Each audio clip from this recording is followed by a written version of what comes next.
My name is Natalia.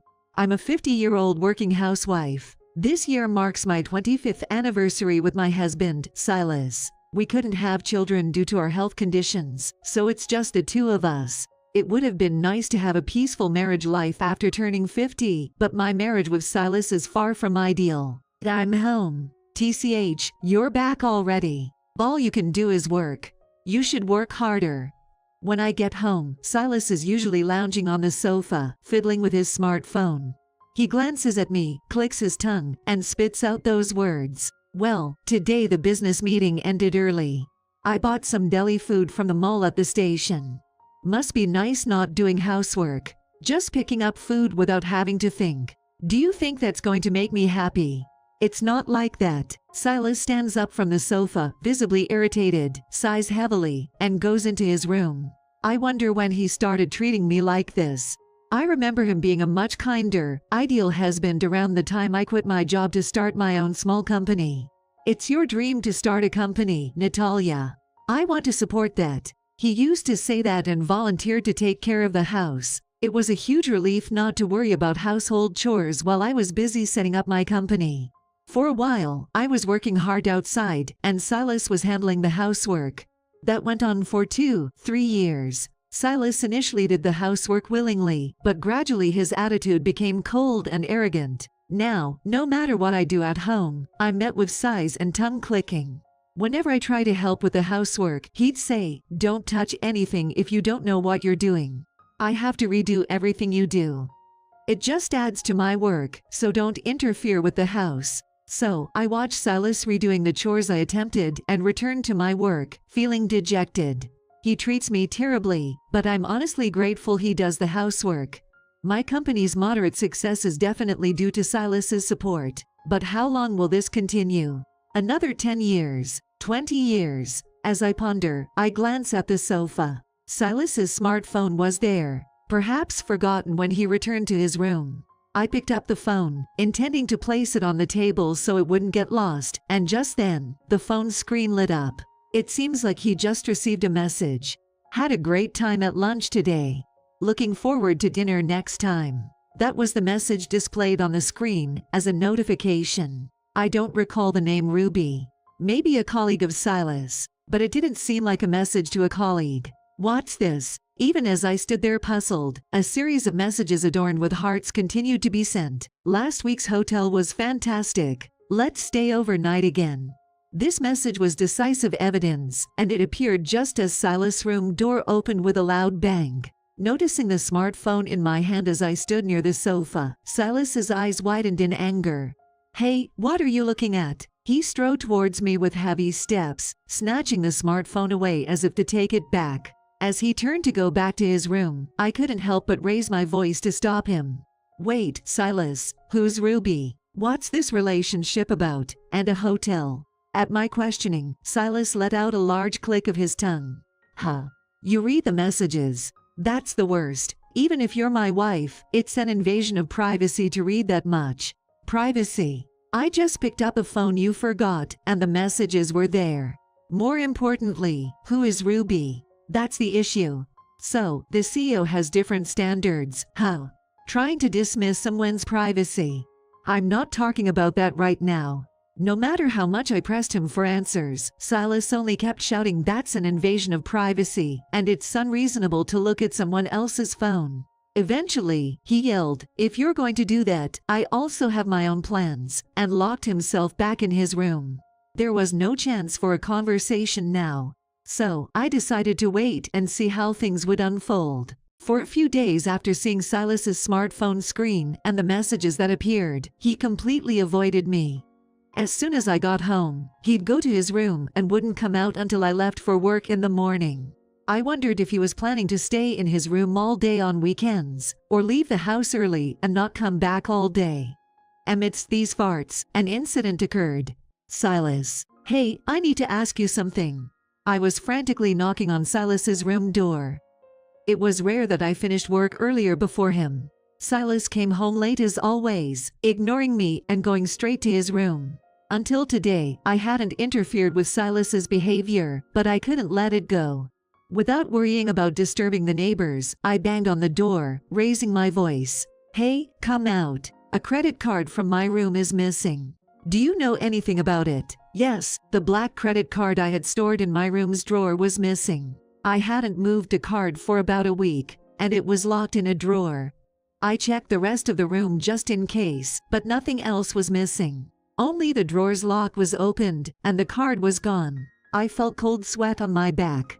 Only Silas could have done this in our house. Maybe mentioning the card worked, as Silas soon came out of his room with a smirk, holding the card I was looking for.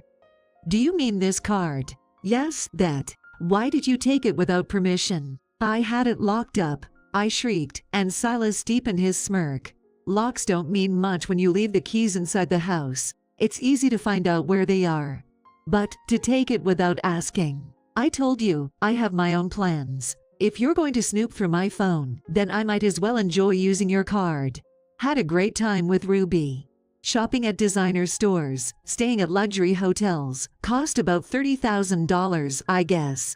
Make sure you pay it all off.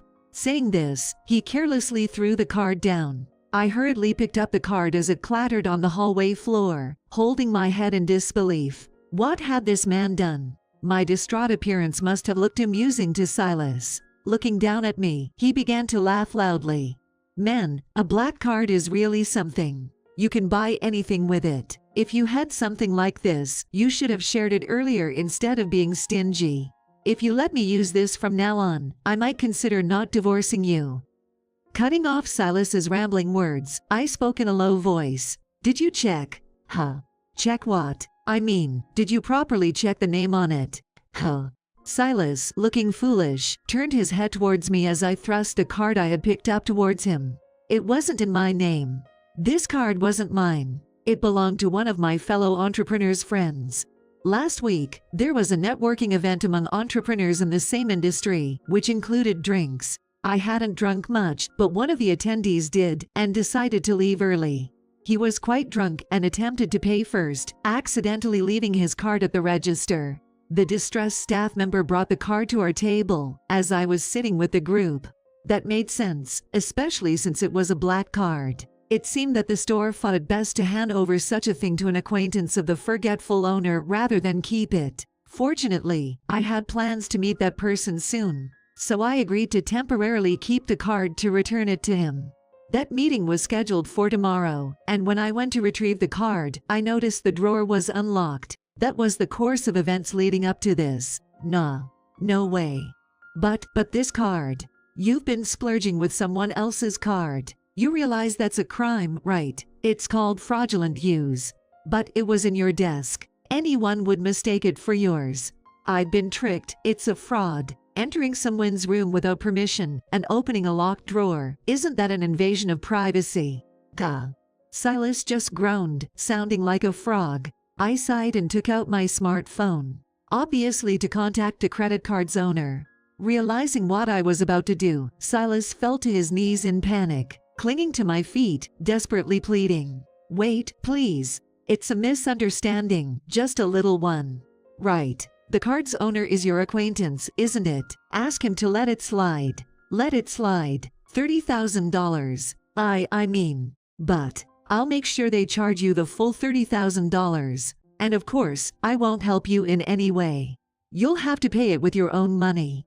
That's impossible. It's definitely impossible. Natalia, please. You can afford it, right? Cover for me. We're family, right? Family. At that word, I sighed again. I shook off Silas, who was clinging to my feet, and walked over to my bag. I pulled out a piece of paper. The word divorce reflected in Silas's bloodshot eyes. A divorce paper. I was filled with incredulity at his surprise in this situation. These past few days, I had someone investigate you. I thought it was odd you were living so lavishly, but to think you were playing around with someone else's card. But thanks to that, I got solid evidence. Prepare yourself because I'm also going to demand alimony for your cheating. Wah. Yes, I had hired a private investigator to follow Silas these past few days. I was aware of all his luxury shopping sprees and stays at fancy hotels. When I received the results of the investigation, I had thought his affair partner was wealthy. Wait, please, alimony. Rethink this. Look, there's no need for divorce, right? It was just a moment of madness. Just a little fun because you weren't paying attention to me. Isn't suing for divorce and alimony a bit excessive? Excessive. You spent $30,000 with someone else's card on your affair, and you're calling a divorce excessive. That is. At my words, Silas finally crumbled to the floor.